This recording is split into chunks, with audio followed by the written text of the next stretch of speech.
This is the Friends of History Debating Society. I am Gaius in Londinium, in the wine bar that Germanicus and I favor on Sunday evenings at 6 o'clock. This is 6 p.m. East Coast time live. Germanicus is on the road at the edge of the empire, so much so I'm reminding him in the evening, walk with centurions when you go back to your digs and spend time with the centurions during the day so that the locals who are obsequious and violent at the same time understand that any damage of you will lead to retaliation from the centurions. Germanicus, it's wonderful to greet you. Where in the world is Germanicus? You're not here. The centurions in our wine bar are asking. Where have you gone? I'm on a mission in Dalmatia. And Dalmatia, of course, is the connecting tissue, if you will, between the east and the western halves of the Roman Empire. And it is still slightly untamed, but I'm on the coast and I'm going to be in well-fortified places. I'm in Ragusa tonight, and I'll be going to Spalato, where, of course, in a couple hundred years, the mausoleum of the great Diocletian will be built. That will be his lavish retirement home, as it were. So yes, the Dalmatian coast is critically important connective tissue between Italy and Greece, at least, but also between the two halves of the empire.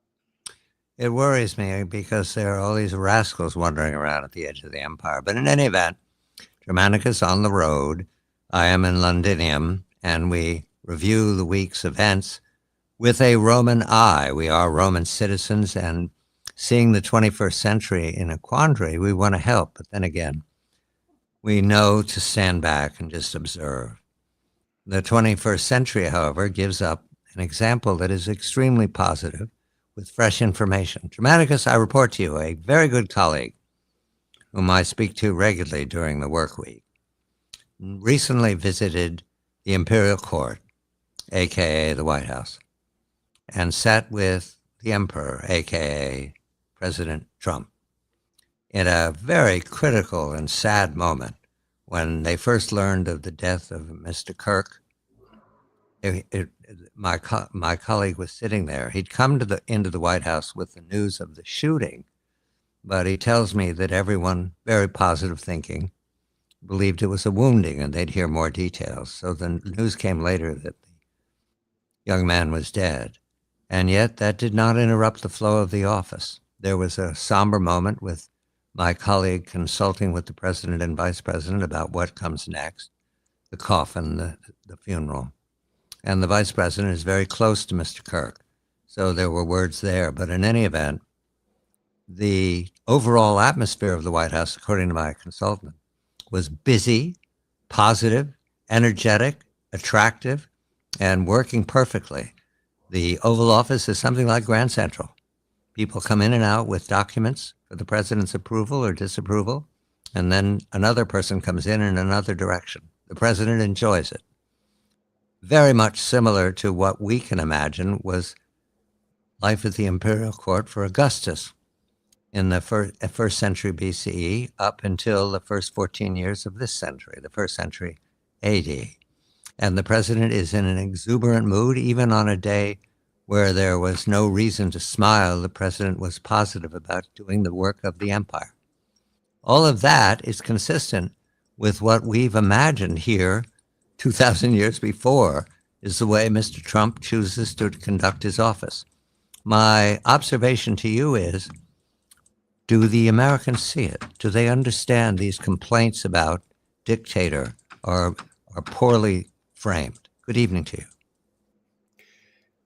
The complaints come from the losing party, the losing side, and it knows that it's the losing side and is likely to be the losing side for a while, as long as Mr. Trump's administration maintains this sense of objective focus and high spirits and achievement. And the people, I think, will continue to applaud that, especially in areas where that's been shown in polling, like the immigration area and crime, certainly.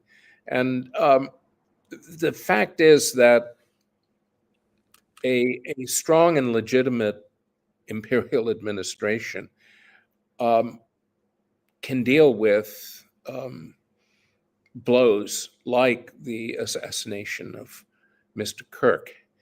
And we saw this in the 1960s. There was no coming apart with the assassination of JFK and of his brother a few years later. So there's a big difference between something disruptive with all the signals and alarms of chaos beckoning. There's a big difference between an assassination in a stable situation, a stable regime, and a very different kind of situation where things are beginning to come apart. And one thing that your description of life in the Trump administration and the energy and positivism in the Oval Office is very reminiscent of what people in the inner circle of the Reagan administration would tell me back in the 1980s. And so there is those are signs that need to be taken on board and taken seriously. It's a puzzle, though, why I had to learn it in this fashion, and I can't read about it. It's a puzzle. These are not secretive human beings. They're busy reaching out and giving direction and shaping policy. It's just as if it's there. The decision is made not to report it. Yes, that's exactly right, and that's been true. You could see it even in its most naked, as it were, sense. The moments after Mr. Trump was shot, where the first reporting was shots were heard, and then Trump stumbles or falls, as though this was a gaffe. There is a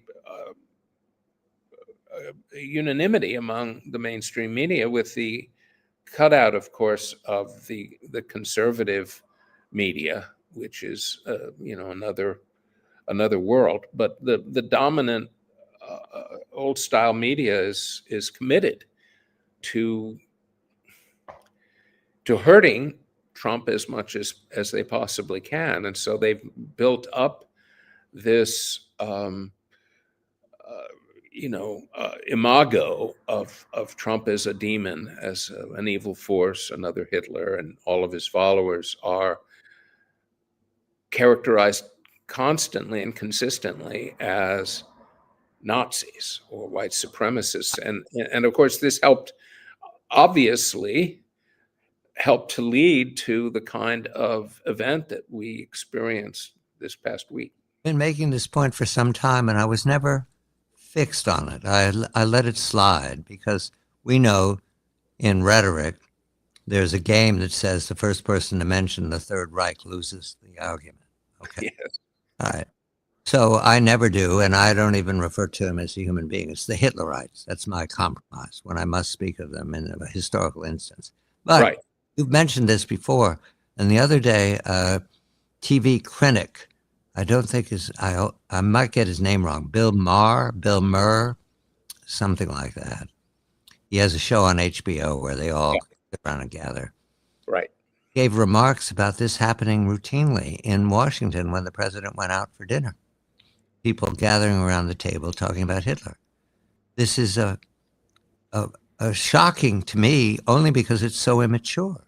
And it's immature and ignorant. These people show how little they know of history, and how tone deaf they are to the effect of language when it has been debased and loses not just its power, but its ability to even convey basic information. So nobody believes this anymore. I mean, the people in blue still maintain that, but I think increasingly many of them no longer believe it. And the fact that here's what I think happened is that it was a major push by blue to equate speech, hate speech, or however else you characterize bad talk, to equate speech with violence.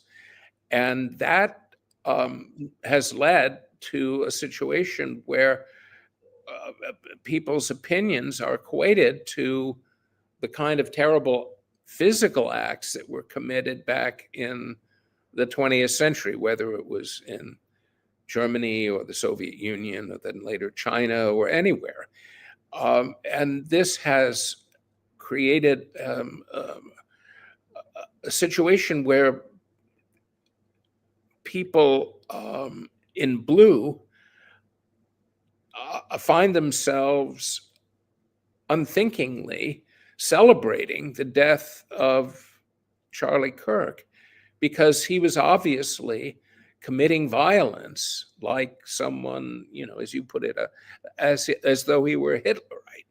And this is a kind of a sea change among the progressive woke. Do they know it's a cult reaction?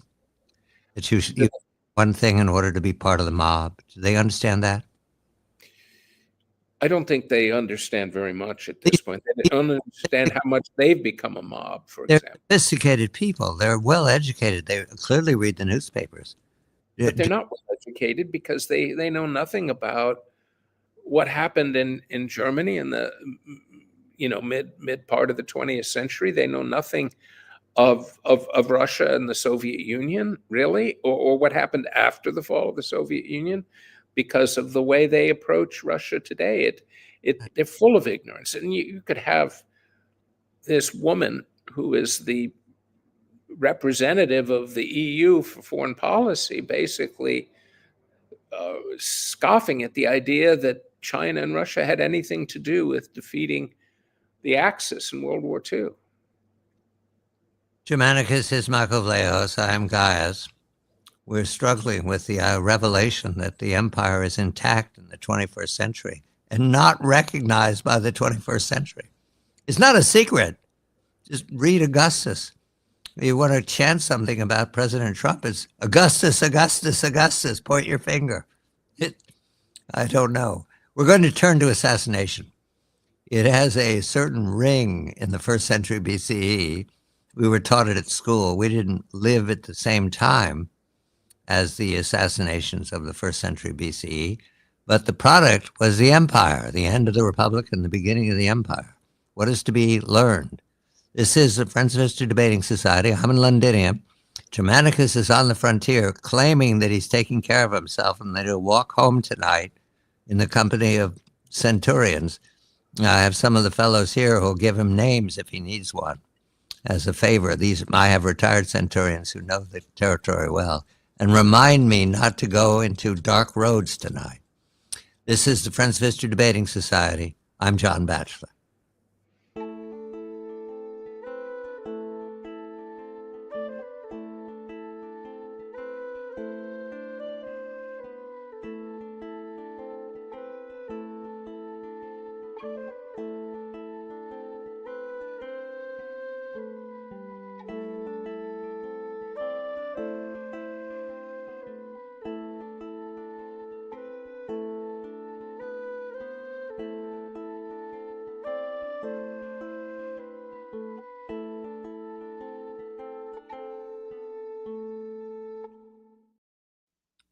This is the Friends of History Debating Society. I'm Gaius in Londinium.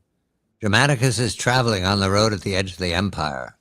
A little closer to Dacians than I like, but all right. The emperor is in Rome. We hear talk from Rome all the time, sometimes well-informed, sometimes just paranoid. However, a political assassination is well known to us. We were taught it in school. It's the product of tensions at the late Republic. I have a partial list here of things we were taught to memorize.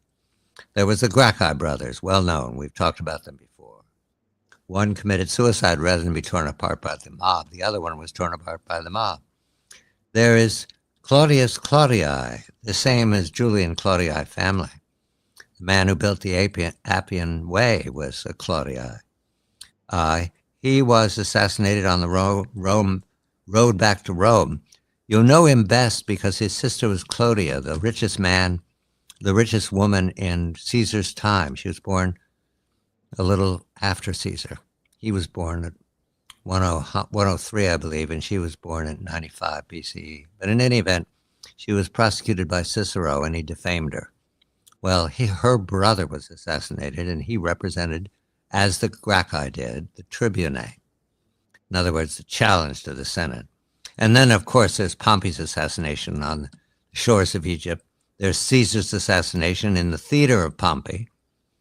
The reason they had to meet the Senate in the theater of Pompey, I learned, was because after the assassination of Claudia, they piled the benches up in the Senate and burned it down, and it hadn't been rebuilt by the time Caesar was assassinated.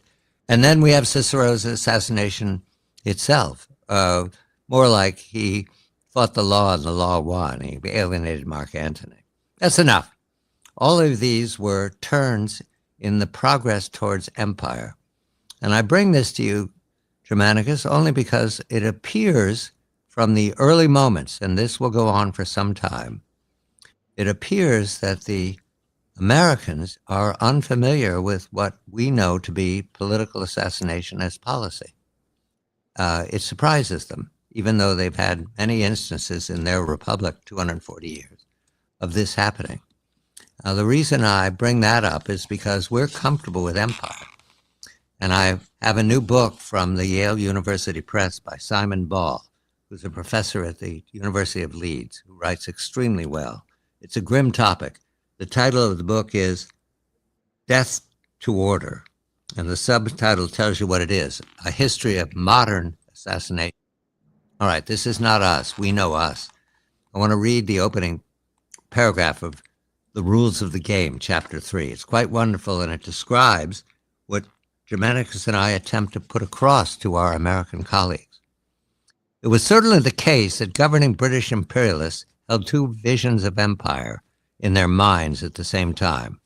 On one level, there was the serene civilization of imperial propaganda. At both a more informed and yet a more visceral level, however, imperialists knew running an empire was a dirty business.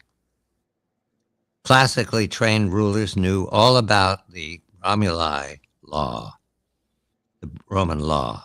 The British ruling elite was not naive. They understood the nature of empire.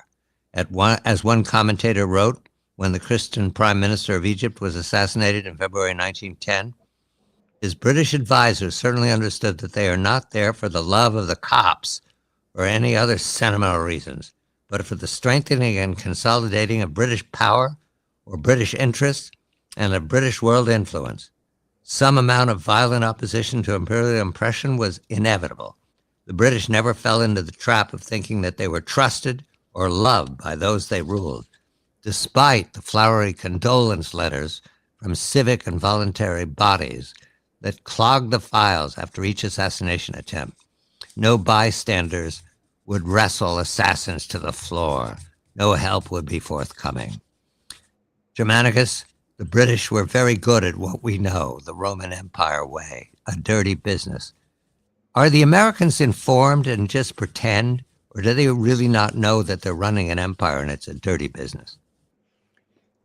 The problem for America is it can't decide whether it is a fully formed and mature empire or whether it is the Roman Republic in its latter stages. And the truth is, it's actually something of both.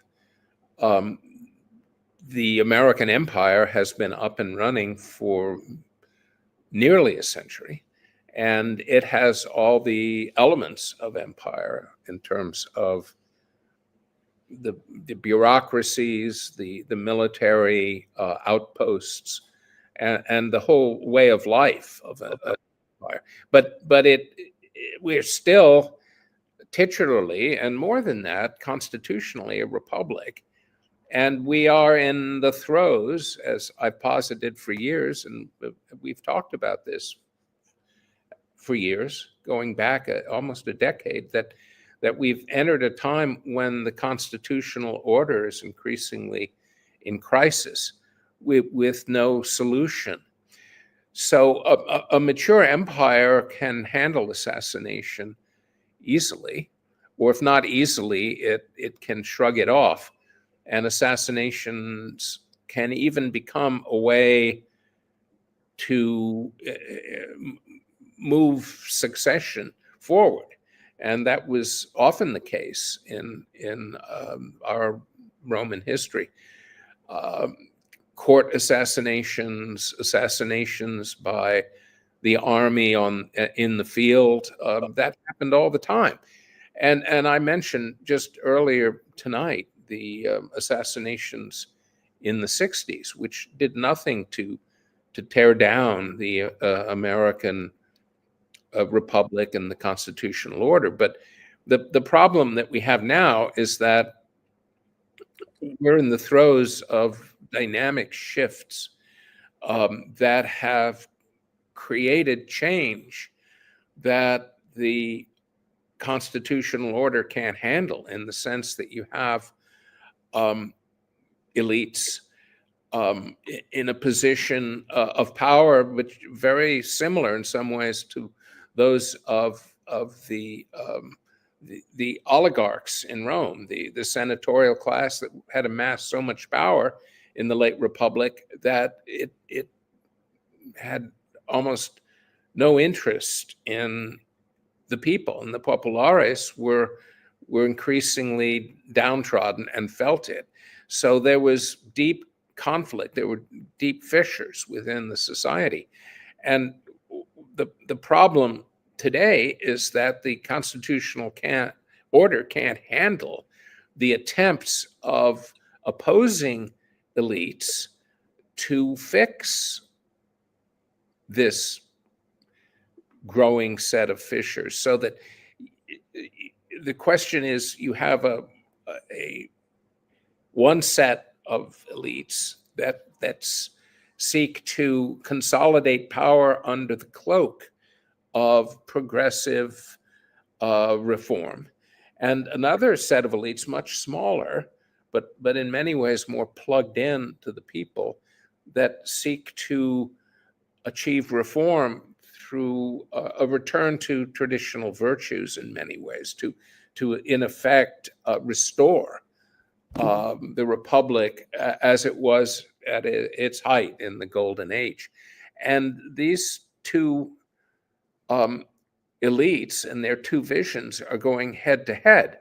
And the question is, how do they resolve this growing conflict? And that's where things begin to come apart. And the question is, at what point will this order fail? And it's really staggering from election to election. And if one of these movements cannot stay in power long enough to achieve their reform goals, then it's going to be a back and forth where each you can call it a party, but it's a kind of elite movement, will undo everything the other movement has done while it's been in power, and will seek to destroy the other movement. And then that leads to greater and greater conflict. And here's where assassination really comes into play. When things get extremely tense and at the same time quite fragile, there's a brittleness to everything, that's when assassination can really move things toward disorder, because assassination represents disorder. And if you look at assassination as what it really is, for what it really is as an instrument, it's really a highly charged act of ceremonial violence. In other words, it has the authority in its theatrical presentation, because it is theater. And we saw this in the assassination of Mr. Kirk this past week. It was filmed. It went, as they say, viral, and millions of people saw this awful event, and it was a blow to the very edifice of one of these reform movements. And it's acts like that have often really unsealed a civil war or revolution. And that was true in Spain in the 30s. It was true in Germany in the early period after World War I, and also in Mexico. It really triggered the Mexican Revolution. And I'm not sure we're quite there yet, but we have to maintain a kind of dual awareness. On one hand, we have to be keenly aware of the limits of the constitutional order that we have to handle the struggle between two inimically opposed movements for change and reform. And on the other hand, how and when violence through this ceremonial instrument of assassination can actually be a trigger to something new. Michael, I want Germanicus. I had a vision while you were talking, and I want to characterize it. What you described over many weeks and months is that we're already an empire, and we're unaware of it. Right. We're unaware that the dirty business is empire. And yet there's something that's emerged recently I wanted to convey. I don't know where I first heard it, but it's called Fortress America. It's a vision that the imperial court, now extant but not acknowledged, is manufacturing. Greenland, Panama, Hawaii, the North Atlantic Gap, Canada. I'm describing a fortress. And the fortress must secure the border. It has. The fortress must invite out all alien elements. The fortress must contest the large Parthians to the west. The fortress must always outgun the opposition. The fortress. And that is a vision of empire that became attractive to the Romans eventually. Yes. To the British eventually with that fleet of theirs.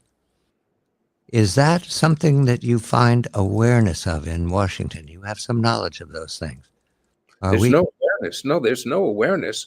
But you do describe an empire in a kind of recess, not a recessional, but kind of hunkering down a bit.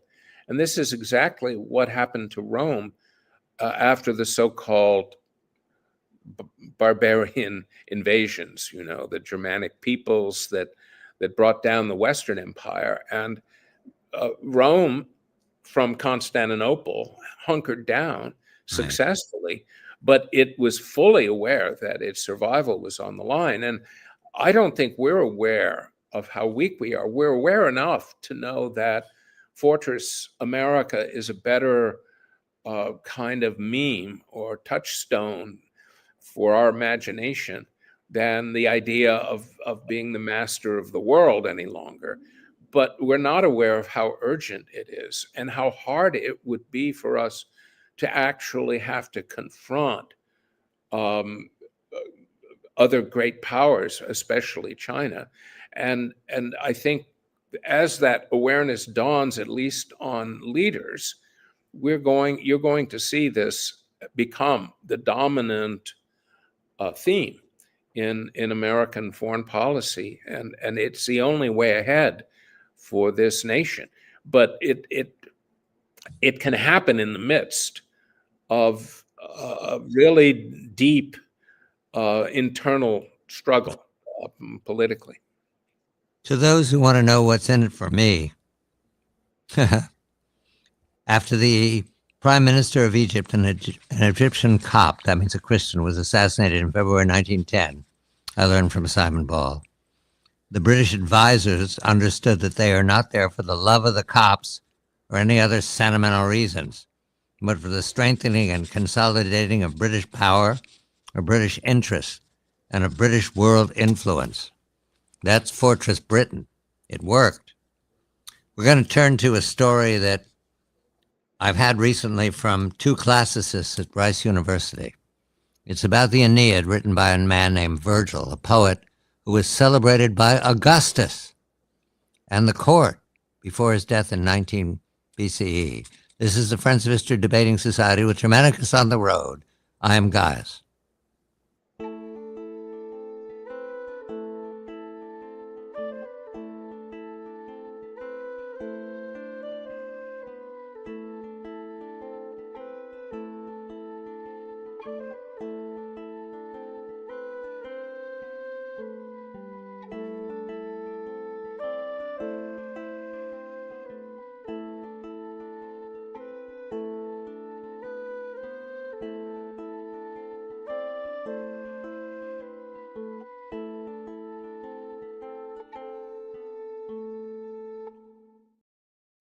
This is Debating Society. I am Gaius in Londinium. Germanicus is on the road at the edge of the empire.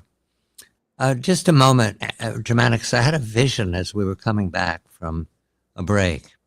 Forbidden Planet, 1953. The planet is empty except for our scientist professor and his beautiful daughter. When the team lands from Earth, the rocket men land from Earth, want to know why this is Forbidden Planet, why nobody's permitted to ever go there. And we learn in the course of the movie, this is a very famous movie for men of a certain age. We learn that the people who used to live there on the planet built the perfect machine that was able to take your thoughts and transform you into that thought. And that meant that it seized your id, and your id became a monster, and the people had been destroyed by it. Is that AI, Germanicus? Is that AI? Am I describing AI? We're building a world-scale machine. Some people wish that to be so. And it's wonderful to think it's Forbidden Planet. We're building it.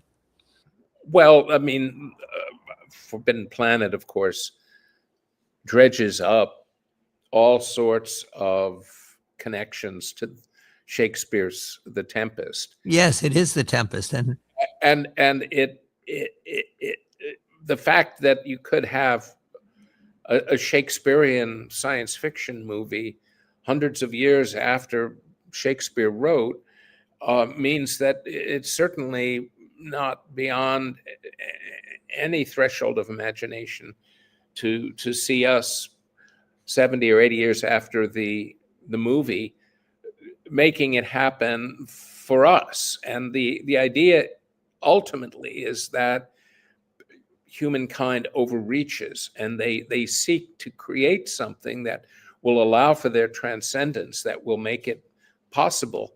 And they do transcend, but not in the way, it's a tragic fall. And that idea of a fall that we create for ourselves, thinking it is not a fall, but an ascension, is exactly what AI has within it in terms of potential. So, yeah. I tell an AI story. And the reason it came back to me is because when I exited the previous conversation, I said and came back, I said I was Gaius. I didn't need to add any more. You become Gaius. That's what the machinery can do. All right. Conversation with two classicists at Rice University, Mr. McGill and Ms. Wright, who've translated Aeneid freshly in iambic pentameter. I recommend it to everybody. It's a whale of a story. Something of a video game in it. But inside of it is a method for conferring upon the empire a classic feel of a continuation of the Greeks and Homer. It's brilliantly weaved in by the poet Virgil, who was born in 70 BCE and died in 19 BCE. He became a friend of the emperor, Octavian, before he became emperor, when he wrote the Georgics, which is agrarian poetry. And the Romans wrote in dactylic hexameter, 6 beats. The translation is an iambic pentameter. That's of interest to those of you who understand that iambic pentameter is much shorter than a dactylic hexameter. So if you do it literally, you get a much shorter version of the Aeneid. They had to make some compromises. But the point is that I learned that Augustus knew the power of that poem, and so did Virgil. And Virgil shaped it with a very low regard for kingship, very low. At the same time that all the events that had led to Octavian's success, especially the Battle of Actium, were foretold by the travels of Aeneas. And the fall of Carthage was foretold by the travels of Aeneas. All the events that are around Augustus in the 20 BCEs and the 30 BCEs, that's from Caesar's assassination until Mark Antony and Cleopatra are dead, that's foretold in the Aeneid. Now, you could say to yourself, well, that's propaganda, but no, it's more than propaganda. It's a way of transforming what was a troubled republic with factions rolling around the Mediterranean into understanding that they were destined. So I mentioned this to you, Germanicus, I'll repeat it. I listened to the professors, and they were very convincing about the success of Virgil to write this story so that everybody felt good about where they were with Octavian. And Augustus lived another 33 years after the death of Virgil, so he enjoyed, right to the end of his life, the understanding that he was destined. But I observed to the professors, is this Roman exceptionalism? And I thought about it for a moment, understanding that I was a political creature where there are classes, and said, yes, you can regard it that. The Romans did. And all Romans who were literate read the Aeneid as a way of demonstrating that they were a continuation of the highest culture of all, which is the Iliad and the Odyssey. Now, I come back to you, Germanicus, about where we are in this transformation into an empire. We have American exceptionalism. It's already in place. Is it adequate for the transformation that's underway right now? Well, let's look at what exceptionalism is. It not only means that you are exceptional, that you have been chosen by the divine force to fulfill its charge to redeem humanity, et cetera, et cetera. The city on a hill. Yes, fulfilled though. And in order to have that exceptionalism proven beyond any contest, there has to be some demiurge, some dark force that you are not, that you are the opposite of. And so for Rome, in constitutional terms, in political life and the political imagination, the identity of the city itself, Rome, lay in not being based on kingship. So the evil demiurge for the Romans was the idea of the corrupted, capricious, narcissistic king as the centerpiece of the political life of society. And for the Greeks, it was the tyrant, same thing. And what Augustus was able to do through Virgil was to create this counterpoint that was, in effect, the enshrined exceptionalism, made flesh come to life. And that was, as you had been indicating from the book, the idea of princeps, of the incorruptible man who emerged from the people, who was essentially representing the people through a system that was still Republican at some level. He still had a Senate and was not the kind of person that could be corrupted. And, for the Romans, that person was Cincinnatus, who was one of those mythic figures. And so Augustus sculpted from the mythos of the Roman Republic the king who was not a king and could never be a king, but who could aspire to being divine. And of course, an incorruptible man would be capable of ascending. And the U.S. has done the same thing. You know, we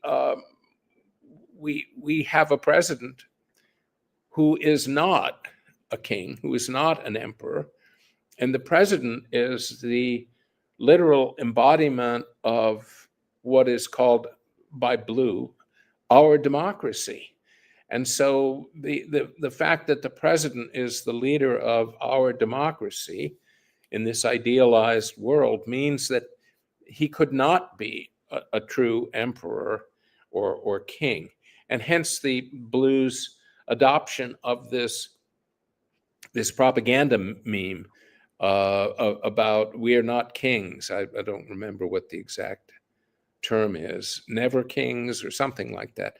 But essentially it juxtaposed. It's cancel culture language, whatever they did. Cancel. Yeah, I mean, yeah, but we can never be kings, and that's what is evil about Mr. Trump, is that he is like what for the Romans would be Tarquin the Proud, Tarquinius Superbus. But he's not a king, and no, of course not. But this is where you have the struggle, because for Red, I mean, in the era of Trump, the idea of a charismatic leader figure is not antithetical at all to what America represents in American exceptionalism. And the model of Augustus, or if you want to be more recent about it, Reagan, says that the emperor can be this, and that it's almost necessary. Whereas the Democrats, Blue, has a vision that would leash the president into a more collective oligarchic model, and that looks actually a lot like the optimates in the latter period of the Roman Republic. You know, the conspirators that assassinated Caesar. The whole leitmotif there of Cassius and Brutus and all the others being blue, and Caesar being Mr. Trump or red is kind of a resonant metaphor, and yet they're both operating within the same orbit of trying to define the incorruptibility of American exceptionalism by holding up the dark forces against which they are struggling.